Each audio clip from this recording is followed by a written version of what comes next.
Deixem-ho estar, d'acord? Tal volta no sigui el millor moment per a parlar d'això. Volen dir? Així que res, ahí tinc el vestit penjat de l'armari. I això que el vestit m'agrada, eh? Ah, sí, sí. Vostè tan imbècil. Tan imbècil, tan limitada, tan patètica. Sí? Sí, m'ho hem eixat tot. Sí. Sé que li semblarà estrany el que anem a proposar-li. Es tracta de... Ara no sé com explicar-ho. Explica-li-ho tu. No ho entenc, estic casat. Jo tinc dona, jo tinc una dona, soc monògam, saps? Però jo només la mire, no l'escolte, només la mire.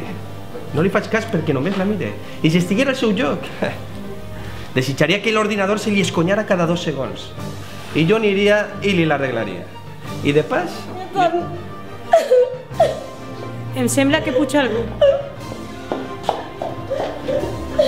A veure què et passa. Sent veus, així, al cap. Veus d'home, de dona, de xiquet, veus que no són la meua. I m'esclaten al cap. I els veus em diuen el que he de fer, em dicten les paraules, els actes, em provoquen.